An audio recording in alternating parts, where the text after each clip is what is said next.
relasi tetap dan terkait relasi. Kalau saya itu itu kenalin dulu sama teman-teman. Di sini saya dan teman-teman akan mempresentasikan tentang materi relasi yang ada. Itu di dalam materi relasi yang ada ini kami membahas beberapa materi ini. Pertama ada pengertian dasar relasi, yang kedua ada contoh relasi binari atau biner, yang ketiga ada relasi ternari dan enari. Nah, yang keempat itu ada studi kasus dalam relasi ternari itu nanti studi kasusnya itu contohnya kayak gaji karyawan gitu. Terus yang kelima ada kompleksitas relasi sendiri. Yang keenam ada model dan kontrak pembinaan relasi sendiri. Itu ada kelebihan yang kurang, solusi dan sebagainya. Dan yang terakhir itu ada simplifikasi dan literatur tadi. Itu langsung aja ke materi yang saya bahas. Di situ saya akan membahas tentang pengertian dasar relasi. Jadi relasi itu memiliki beberapa pengertian tergantung pada konteksnya. Nah, di sini dalam konteks matematika ya, dalam matematika, relasi adalah hubungan antara dua set nilai. Relasi dapat digambarkan sebagai himpunan pasangan terurut yang terdiri dari elemen-elemen dari dua set yang berbeda. Lalu, dalam basis data, relasi itu memiliki arti dan mengacu pada tabel yang terdiri dari baris dan kolom yang berisi data terkait. Jadi kayak dalam basis data, relasi itu ada tabel yang berisi baris dan kolom, tapi dia memiliki data yang terkait. Nah, pendekatan yang digunakan dalam basis data, dalam perancangan dan pengolahan basis data itu menggunakan model relasional. Lalu dalam teori grafik. Jadi kalau relasi dalam himpunan pasangan simpul yang saling terhubung oleh sisi-sisi atau tepi-tepi tertentu itu relasi dalam teori grafik. Lalu dalam ilmu sosial, relasi ini yang sering kita temui di kehidupan sehari-hari, yaitu relasi dalam ilmu sosial. Relasi ini mengacu pada hubungan antara individu, kelompok, atau entitas lainnya. Yang mencakup hubungan sosial, hubungan kerja, hubungan keluarga, dan sebagainya. Contohnya kalau dalam dunia kerja ya, kita mau melamar pekerjaan, lalu ada teman kita nih yang dalam di perusahaannya yang ingin kita lamar.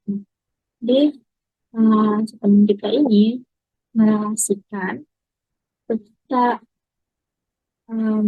agar melamar di tempat kantor dia aja gitu. Nanti dia memberi relasi kepada atasannya agar merekomendasikan temannya yang ingin melamar gitu. Terus relasi dalam logika dan filsafat. Dalam logika dan filsafat, relasi memiliki arti hubungan atau koneksi antara konsep, properti, atau entitas lainnya. Jadi, dia lebih menggunakan otak akal. Lalu, sini. Relasi, kan kita membahas relasi dalam matematika diskrit ya.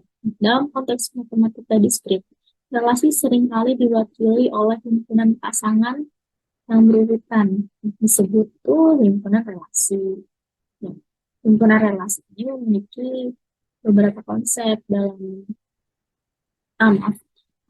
relasi ini memiliki beberapa konsep dasar dalam matematika. Contohnya, pertama ada himpunan relasi. Apa sih himpunan relasi?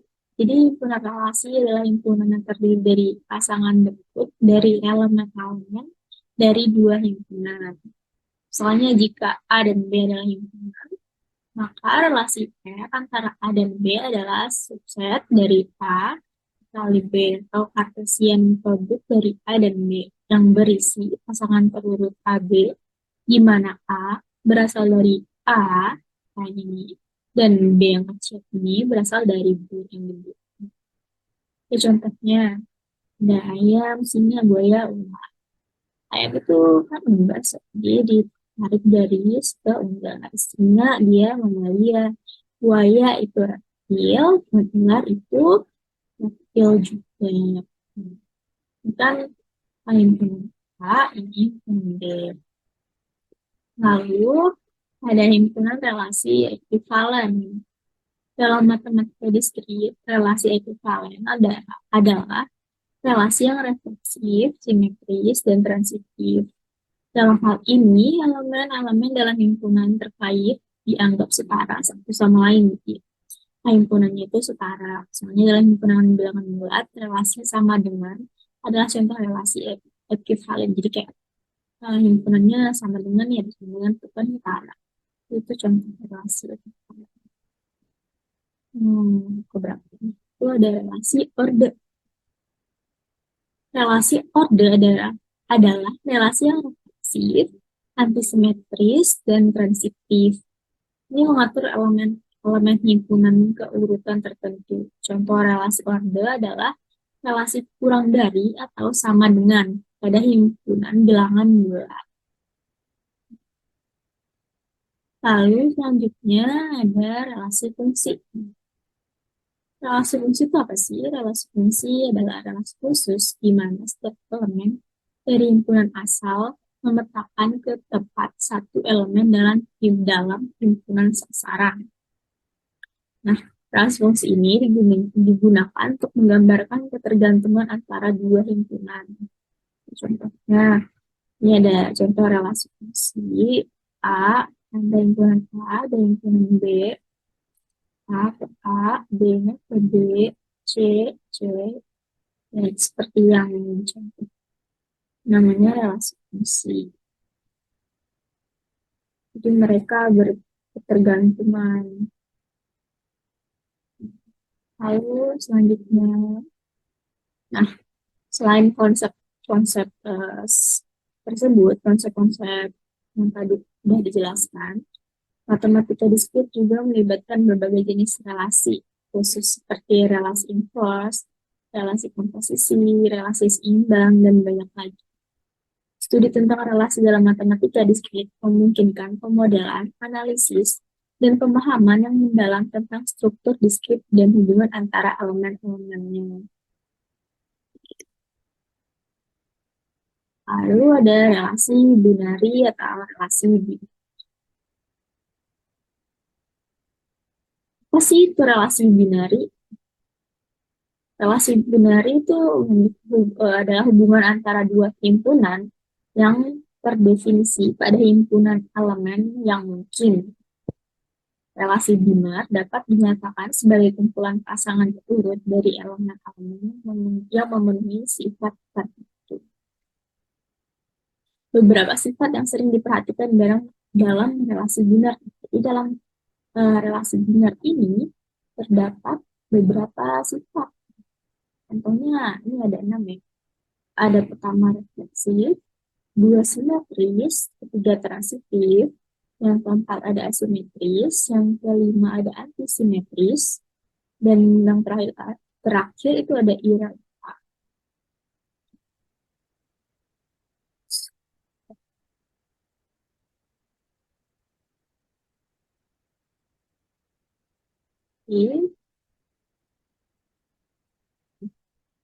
Tadi kan dikasih tahu tuh sifat yang diperhatikan dalam relasi benar itu ada refleksif, simetris, sensitif.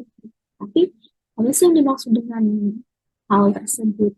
Tadi yang belum dijelaskan. Jadi di sini refleksif itu dikatakan refleksif jika setiap elemen A, anggota dari A, memiliki hubungan dengan dirinya sendiri, yaitu A, eh, anggota dari R untuk setiap A, anggota dari A. Dua itu ada simetris. Dikatakan simetris jika untuk setiap pasangan A, B, anggota dari R. Pasangan BA juga termasuk dalam R. Tiga ada transitif. Dikatakan transitif jika untuk setiap tiga elemen A, B, C anggota dari A. Jika A, B anggota R dan B, C anggota R, maka AC itu adalah anggota dari R. Lalu ada simetris. Dikatakan asimetris jika untuk setiap pasangan AB anggota R, pasangan BA tidak termasuk dalam MC. Dikatakan simetris jika pasangan AB anggota dari R, tetapi kalau BA itu tidak termasuk dalam R. Nah, terus ada antisimetris. Ini bisa dikatakan antisimetris jika untuk setiap pasangannya AB itu anggota dari R dan BA anggota dari R, maka A sama dengan B. Terus ada irrelevan. Dikatakan irrelevan jika tidak ada pasangan AB anggota dari R untuk setiap A dan B dalam.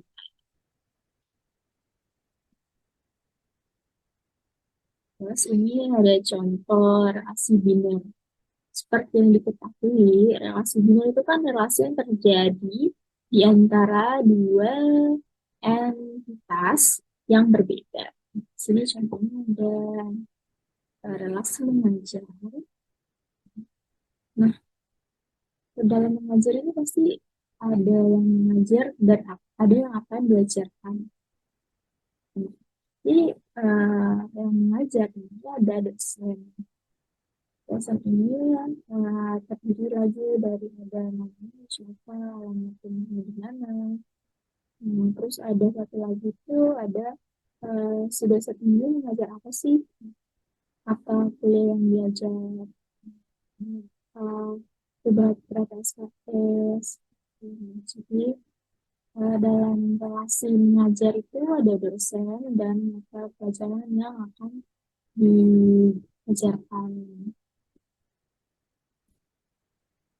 Lalu selanjutnya ada keuntungan penggunaan relasi empati dalam modelan data. Ini materi ini nih akan dilanjutkan oleh teman saya, Heka. Jadi mungkin sekian dari saya, kurang lebihnya seperti itu. Terima kasih. Dadah.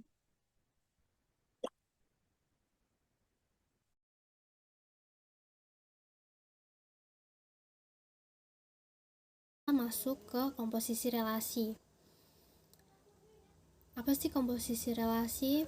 Komposisi relasi itu misalkan R adalah relasi dari himpunan A ke himpunan B dan S adalah relasi dari himpunan B ke himpunan C. Komposisi R dan S dinotasikan dengan sebagai berikut.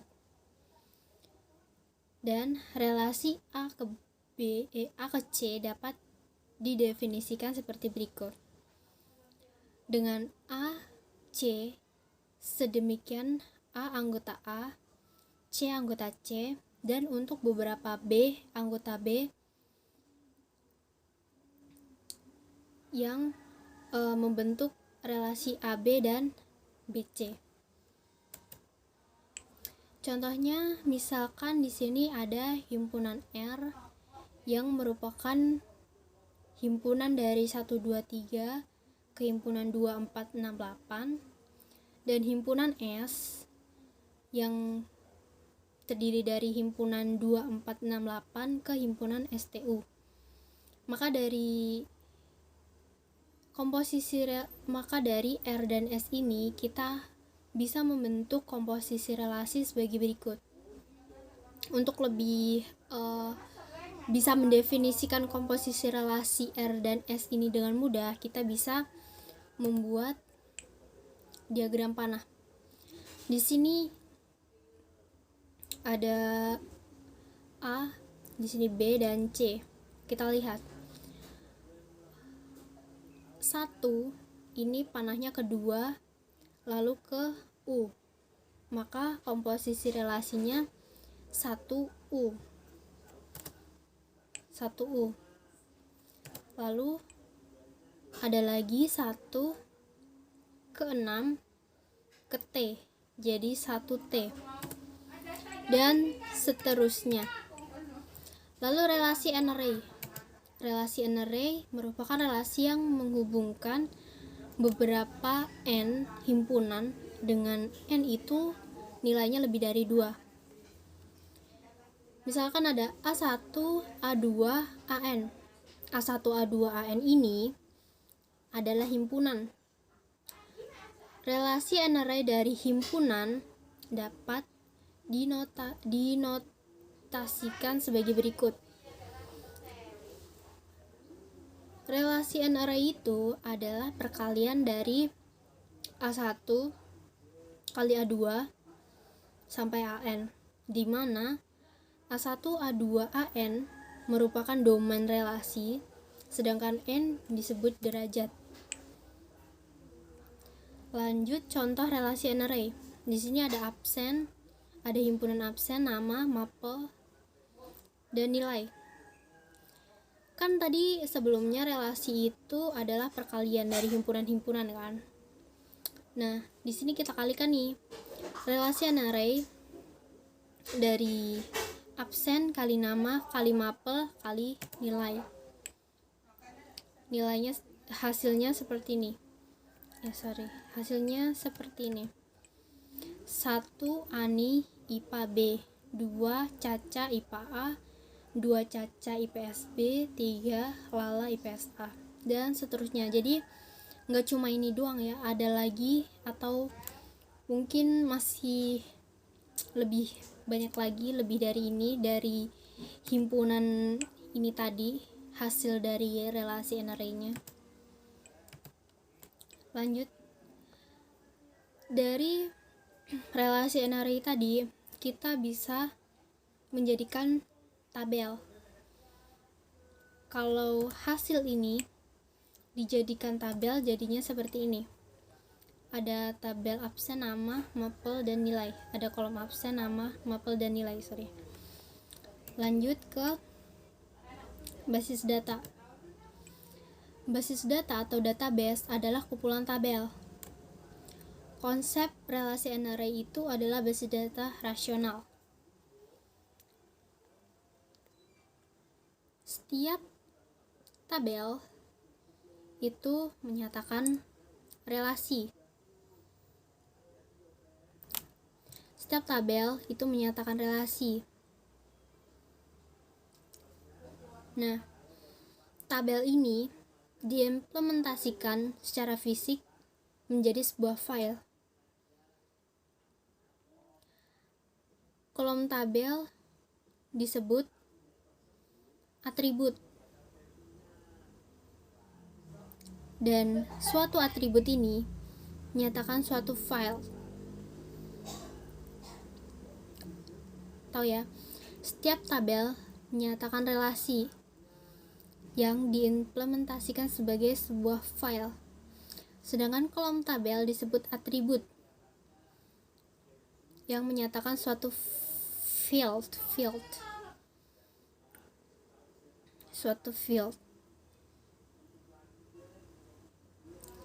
Nah, secara fisik, file itu adalah kumpulan dari record. Dan record ini tadi ya adalah sejumlah file. Atribut khusus pada tabel yang mengidentifikasikan secara unik file itu, elemen relasinya disebut key atau kunci. Nah, daerah asal atribut adalah himpunan tempat semua anggota atribut tersebut berada. Di sini, ini daerah asal, key-nya, terus ada field-nya, record-nya, sama atribut sebagai nilai atau ini nama, enim, nama, matkul, nilai ini atribut. Lanjut ke operasi pada basis data. Operasi yang dilakukan terhadap basis data dilakukan dengan perintah pertanyaan yang disebut query. Contohnya, tampilkan siswa yang mengambil mata pelajaran IPS. Tampilkan daftar nilai siswa dengan absen 1. Ada beberapa operasi yang digunakan, ada seleksi, proyeksi, dan join. Seleksi itu memilih baris dari suatu tabel. Tahu ya, kalau ke bawah itu kolom, kalau ke samping itu baris. Operatornya seperti ini. Contoh, kita mencari relasi MHS, menampilkan daftar siswa atau daftar nama siswa yang mendapat nilai dari mapel IPS. Tadi seleksi baris siswa dengan mapel IPS. Jadi ini absen 2, nama Caca, mapel IPS, nilai B. Ini hasilnya. Kalau seleksi tadi baris, maka proyeksi kolom ke bawah. Operatornya seperti ini, simbol operatornya. Misalkan untuk relasi ini kita memerintahkan untuk menampilkan nama dan nilai. Jadi kita ambil kolom nama dan kolom nilai. Ini hasilnya, kolom nama dan kolom nilai.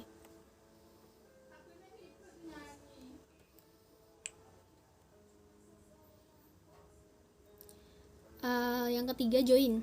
Operasi join itu menggabungkan dua tabel yang memiliki atribut yang sama. Ingat, dua tabel yang memiliki atribut yang sama. Operatornya seperti itu. Seperti ini. Misalkan untuk relasi ini, kita ada tabel MHS1 sebagai berikut dan MHS2 sebagai berikut. Tadi kan tidak bisa berjalan kalau tidak ada atribut yang sama. Di sini atribut yang sama itu adalah nama. Di sini ada kesamaan atribut nama. Maka kita hasilkan operasi joinnya seperti ini. Ada absen, nama, mapel, nilai, dan jenis kelamin. Sudah. Itu sekian presentasi dari saya. Terima kasih. Akan dilanjutkan oleh teman saya. Oke, di sini saya bakal bahas terkait keuntungan penggunaan relasi NRI dalam pemodelan data. Yang pertama, representasi lebih fleksibel ya. Tentunya relasi NRI ini memungkinkan kita ya untuk merepresentasikan sebuah hubungan yang kompleks di antara banyak entitas gitu di dalam basis data. Jadi buat representasi datanya tuh lebih fleksibel gitu. Terus yang kedua, ngurangi redundansi data. Yang kita tahu kalau relasi NRI kan ngambil ID ya. Jadi ID-nya tuh nggak perlu 2 kali ditulis gitu. Jadi ya udah tinggal ambil primary key atau foreign key-nya aja gitu. Jadi itu buat ngurangi redundansi data. Terus yang ketiga adalah peningkatan keterbacaan. Yang kita tahu kalau misalnya orang atau tim baru onboarding itu kan nyari dokumentasi ya. Nah, relasi NRI ini bisa mempermudah sebuah orang yang baru onboarding ke tim itu buat ngebaca database lebih gampang karena udah ada garis-garisnya dan sebagainya. Terus yang keempat, scalabilitas. Jadi relasi NRI ini memungkinkan sebuah model yang lebih scalable ya, karena dapat menangani hubungan yang melibatkan banyak entitas sekaligus gitu. Terus yang terakhir adalah kemudahan analisis dan query. Yang kita tahu di dalam sebuah software house atau misal sebuah perusahaan tech gitu ada namanya back-end gitu. Jadi relasi NRI ini ngebantu back-end programmer atau mungkin database administrator buat analisis database sama query data gitu kurang lebih gitu. Terus kita lanjut ke studi kasus relasi NRI dengan tugas dengan kita ambil studi kasusnya tugas karyawan ya. Jadi studi kasus ini mencakup implementasi relasi NRI dalam sistem manajemen proyek ya. dapat melibatkan beberapa entitas yang saling terkait. Jadi kita langsung aja lihat gitu. Yang pertama di sini ada tabel atributnya, tabel dan atribut. Tabelnya tuh ada 3, anggota tim, tugas, dan waktu ya. Terus di dalam atributnya tuh di dalam anggota tim ada 3 atribut, yaitu ID anggota tim, nama anggota tim, terus jabatan. Terus di dalam tugas ada 3 atribut juga, yaitu ID tugas, nama tugas, deskripsi tugas. Dan di dalam waktu ada 4 atribut, yaitu ID waktu, ID tugas, ID anggota tim, jumlah jam. Dan ini relasinya ya. Relasinya tuh tabel waktu berelasi dengan tabel tugas dan tabel anggota tim melalui relasi nari melalui atribut-atribut terkait, misalnya ID tugas dan ID anggota tim. Kalau misalnya dari penjabaran yang tadi kan kurang kelihatan ya. Gimana sih sebenarnya implementasinya? Jadi kita bisa lihat di dalam tabel selanjutnya. Nah, kayak gini kurang lebih implementasinya. Jadi di dalam tabel anggota tim ada 3 atribut, yaitu ID anggota tim, nama anggota tim, dan jabatan. Di dalam tabel tugas juga ada ID tugas, nama tugas, dan deskripsi tugas. Serta di dalam tabel waktu menerima ID tugas dan ID anggota tim. Dan di dalam tabel waktu juga ada atributnya gitu, yaitu ID waktu dan jumlah jam, kurang lebih gitu. Terus di dalam tabel anggota tim ini ada 3 ya, ada 3 isi, terus di dalam tabel tugas juga ada 3 isi, serta kita ngambil nih, biar dia connect nih antara keduanya. Kita ambil ID tugas dan ID anggota tim, kita masukin ke tabel waktu gitu. Jadi mereka tuh saling terhubung gitu, antara ID tugas, ID anggota tim, serta disatukan di dalam satu tabel, yaitu tabel waktu, kurang lebih gitu. Lanjut, terkait kompleksitas relasi NRI dalam analisis dan pemodelan data, kurang lebih gitu. Nah, yang kita tahu kompleksitas tuh, kita dengar kata kompleksitas tuh pasti sesuatu yang ribet gitu, yang pokoknya yang datanya ruwet gitu, kayak tiang listrik lah, apalagi kan tiang listrik di beberapa daerah gitu yang kita nggak bisa sebutin, terus atau proyek lah, kayak banyak proyek, mungkin kalau misalnya kalian di dunia kerjaan gitu, proyek-proyek baru gitu, itu kan kompleksitasnya lumayan tinggi ya. Rata-rata kalau misalnya, apalagi kalian baru banget gitu, atau kita baru banget kenal gitu dengan proyeknya. Terus, atau mungkin ruang server, atau mungkin switch, kalau yang di dunia jaringan gitu ya. Jadi apa sih kompleksitas relasi hari ini?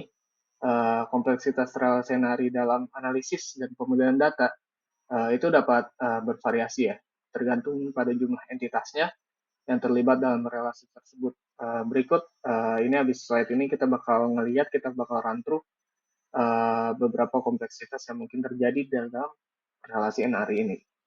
Yang pertama yaitu jumlah entitas ya, ya udah pasti. Karena kompleksitas relasi ini meningkat seiring peningkatan jumlah entitas yang terlibat. Misal, relasi ternary melibatkan 3 entitas, sedangkan relasi quaternary melibatkan 4 entitas gitu. Dan seterusnya. Semakin banyak entitas yang terlibat, maka semakin kompleks juga dong analisis dan pemodelan data tersebut gitu. Terus yang kedua adalah keterkaitan antara entitas. Yang kita tahu kalau misalnya makin banyak keterkaitan atau makin banyak koneksi antara entitas, itu pasti makin ruwet ya kabelnya, atau makin ruwet koneksinya gitu. Kayak misal jika di dalam sebuah tabel entitas di SQL atau di yang lainnya, kalau misal banyak foreign key yang kita masukin di dalam suatu tabel gitu, itu kan banyak juga koneksi yang terhubung ke tabel lainnya, kurang lebih gitu. Terus lanjut juga terkait multiplisitas dan atribut, kompleksitas relasi NRI juga dipengaruhi oleh multiplisitas antara entitas-entitas tersebut gitu. Terus multiplisitas juga menggambarkan hubungan antara entitas dalam relasi, seperti satu ke banyak atau banyak ke satu, kayak ini dalam bahasa Indonesianya aja. Kalau dalam bahasa Inggris tuh yang kita tahu tuh kayak one to many atau many to one, kayak gitu-gitu. Atau banyak ke banyak juga, many to many. Terus selain itu juga kompleksitas dapat dipengaruhi ya oleh atribut yang terkait dengan relasi tersebut. Jika terdapat atribut yang kompleks gitu, atau jumlah atribut yang banyak, maka kompleksitasnya juga akan meningkat atau semakin tinggi gitu. Terus yang terakhir adalah constraint dan aturan bisnis. Kayak kompleksitas juga dapat muncul jika terdapat constraint dan aturan bisnis yang kompleks gitu, yang harus diterapkan pada relasi hari.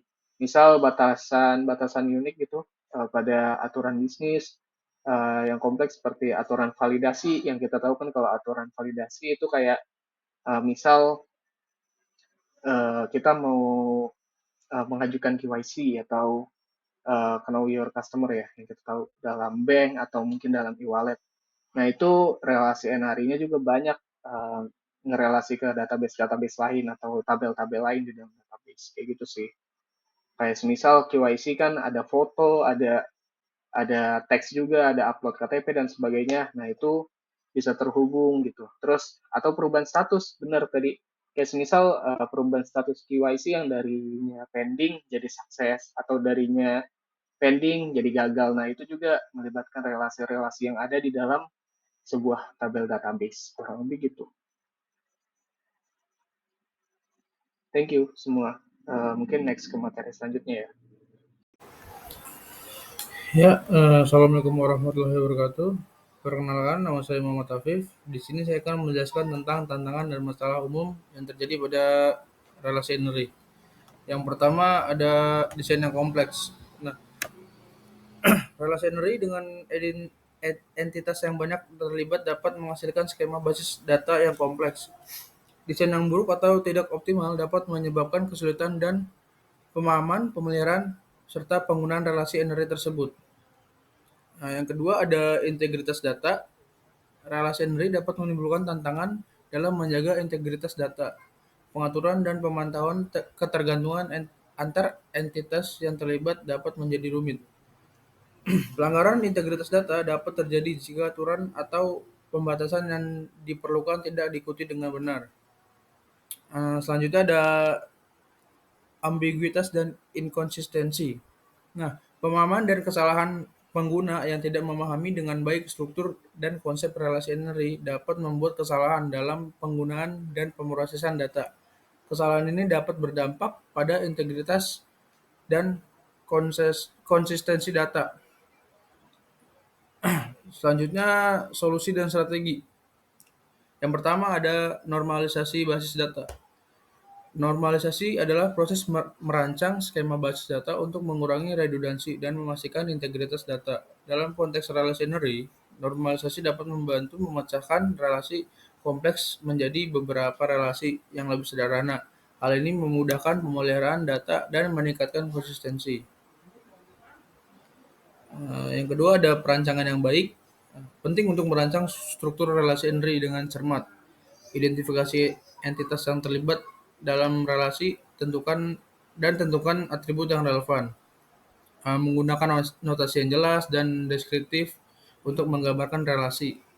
Perancangan yang baik membantu pemahaman dan penggunaan yang efisien. Selanjutnya ada penggunaan kunci dan indeks. Menggunakan kunci primer dan kunci asing dapat membantu meningkatkan efisiensi dalam relasi NRI. Kunci primer digunakan untuk mengidentifikasi secara unik setiap entitas dalam relasi, sedangkan kunci asing menghubungkan relasi tersebut dengan relasi lain. Selain itu, indeks pada atribut yang sering digunakan dalam query dapat meningkatkan kinerja pencarian dan pemrosesan data. Selanjutnya yaitu denormalisasi selektif. Meskipun normalisasi adalah praktik yang umum, dalam beberapa kasus, denormalisasi selektif dapat digunakan untuk meningkatkan kinerja query. Denormalisasi melibatkan penggabungan beberapa relasi ke dalam satu relasi untuk menghindari query yang kompleks. Namun, perlu dilakukan dengan hati-hati untuk mempertahankan integritas data. Selanjutnya yaitu model objek. Pertimbangan untuk menggunakan model objek atau pendekatan lain yang lebih sesuai untuk menggambarkan hubungan yang kompleks dalam relasi NRI. Model objek dapat memberikan representasi yang lebih intuitif dan fleksibel dalam basis data. Selanjutnya itu ada optimisasi query. Ketika bekerja dengan relasi NRI, penting untuk mengoptimalkan query agar lebih efisien. Menggunakan fitur-fitur seperti indeks, penyesuaian query, dan caching untuk meningkatkan kecepatan performa query. Selanjutnya yaitu penggunaan perangkat lunak pengelola basis data yang tepat.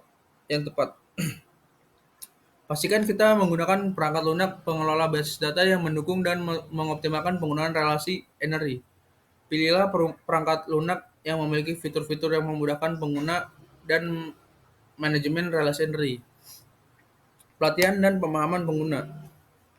Lakukan pelatihan kepada pengguna basis data tentang penggunaan relasi N-ary secara efektif. Kemudian berikan pemahaman yang cukup tentang struktur dan fungsi relasi N-ary, serta potensi masalah yang muncul. Nah, dengan menerapkan solusi dan strategi seperti yang sudah saya jelaskan barusan, kita dapat mengatasi tantangan penggunaan relasi N-ary serta meningkatkan efisiensi dan efektivitas penggunaan basis data. Ya, selanjutnya di sini saya akan menjelaskan tentang contoh-contoh aplikasi nyata menggunakan relasi N-ary. Yang pertama ada sistem manajemen proyek. Dalam sistem manajemen proyek, terdapat hubungan kompleks antara berbagai entitas seperti proyek, anggota tim, tugas, dan sumber daya. Dalam konteks ini, relasi N-ary dapat digunakan untuk menggambarkan hubungan antara proyek, anggota tim, dan tugas yang terkait. Misalnya, sebuah relasi N-ary dengan entitas proyek dan anggota tim dan tugas dapat digunakan untuk menggambarkan penugasan tugas kepada anggota tim pada suatu proyek. Yang kedua ada sistem pemesanan tiket. Nah, dalam sistem pemesanan tiket untuk acara atau transportasi dapat ada hubungan antara pelanggan, tiket, dan jadwal. Relasi N-ary dapat digunakan untuk menggambarkan hubungan antara entitas pelanggan, tiket, dan jadwal. Misalnya, sebuah relasi N-ary dengan entitas pelanggan, tiket, dan jadwal dapat digunakan untuk mencatat informasi tentang tiket yang dipesan oleh pelanggan untuk jadwal tertentu. Nah, kemudian ada sistem perpustakaan. Dalam sistem perpustakaan terdapat hubungan antara buku, anggota perpustakaan, dan peminjaman. Relasi N-ary dapat digunakan untuk menggambarkan hubungan ini. Misalnya, sebuah relasi N-ary dengan entitas buku, anggota, dan peminjaman dapat digunakan untuk mencatat peminjaman buku oleh anggota perpustakaan tertentu. Selanjutnya ada sistem manajemen rumah sakit. Dalam sistem manajemen rumah sakit terdapat hubungan antara pasien, dokter, diagnosis, dan pengobatan. Relasi N-ary dapat digunakan untuk menggambarkan hubungan ini. Misalnya, sebuah relasi N-ary dengan entitas pasien, dokter, diagnosis, dan pengobatan dapat digunakan untuk mencatat informasi tentang diagnosis yang ditegakkan oleh dokter terhadap pasien dan pengobatan yang diberikan. Sekian penjelasan dari saya. Kurang lebihnya mohon maaf. Wabillahi taufiq wal hidayah. Wassalamualaikum warahmatullahi wabarakatuh. Assalamualaikum warahmatullahi wabarakatuh. Nama saya Muhammad Umar, kelas 03 TPMI 001. Di sini sudah dijelaskan tentang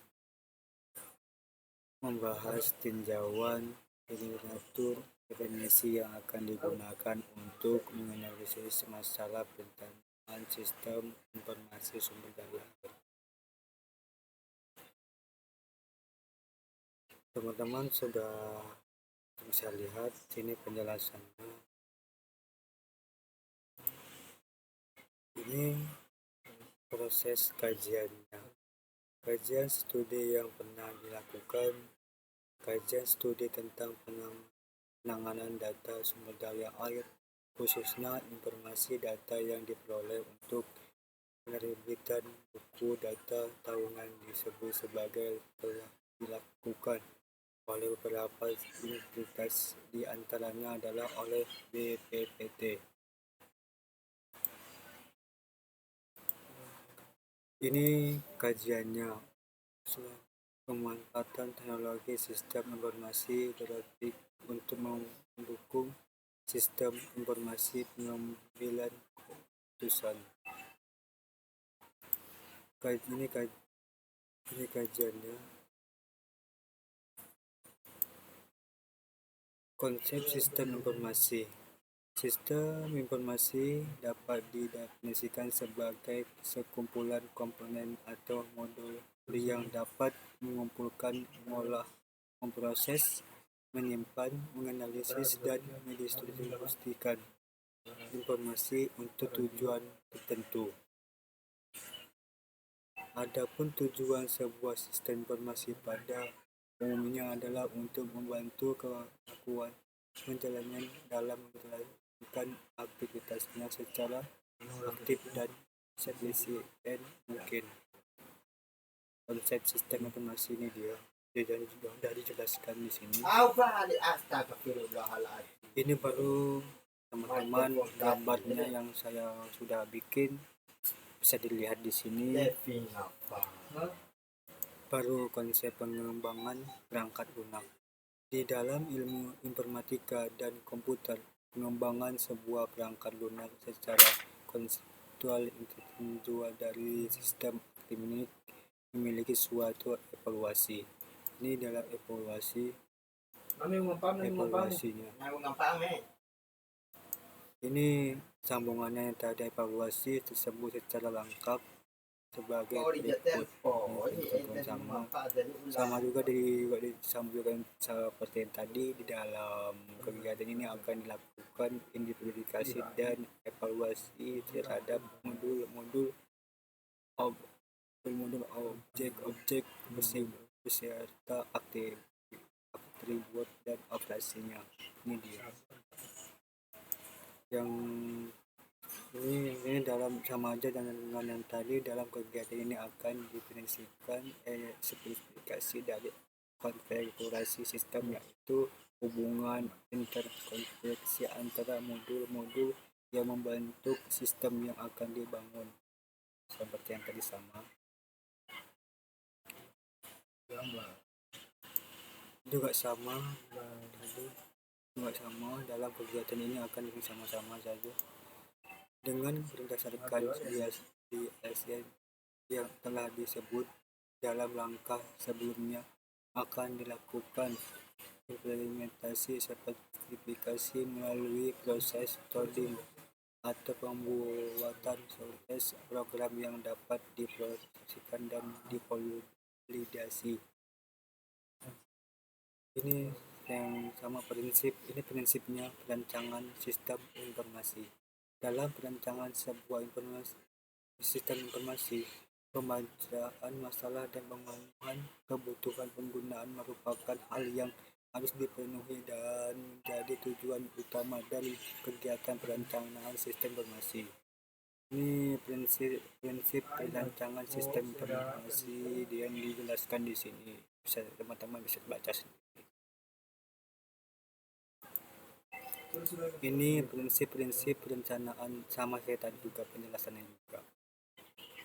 Proses perencanaan sistem harus melibatkan penggunaan yang akan menggunakan sistem tersebut agar tidak terjadi salah yang disambungkan tadi. Ini perencanaan sistem harus dilakukan melalui beberapa tahap kegiatan untuk mempermudah proses pengolahan, dan ini sama juga yang tadi seperti sambungannya yang tadi juga. Teman-teman bisa baca sendiri. Pengembangan sebuah sistem informasi merupakan informasi atau penanganan oleh karena itu pendapat yang diperoleh dari sistem harus lebih besar dari nilai frekuensi yang dikeluarkan. Jadi sambungkan tadi. Selanjutnya ini metodologi perencanaan sistem informasi. Pengembangan sebuah sistem informasi umumnya akan menggunakan sebuah metodologi hidup kelima metodologi yang telah dijelaskan di atas Salah satu modal yang umum digunakan adalah modal seperti terlihat pada gambar 22. Hubungan antara kebutuhan biaya dan waktu pengerjaan yang diperlukan pada masing-masing tahapan yang terlihat pada gambar digambarkan pada implementasi akan membutuhkan biaya yang sangat sehingga jika pada tahapan implementasi gagal, proses akan mengalami kerugian yang sangat besar. Metodologi perencanaan sistem informasi ini teman-teman sudah bisa dibaca penjelasan tentang teknologi perencanaan sistem informasi. Sekian dan terima kasih video yang saya bikin. Kalau ada kata-kata yang salah, saya minta maaf. Assalamualaikum warahmatullahi wabarakatuh. Oke, itu tadi penjelasan kita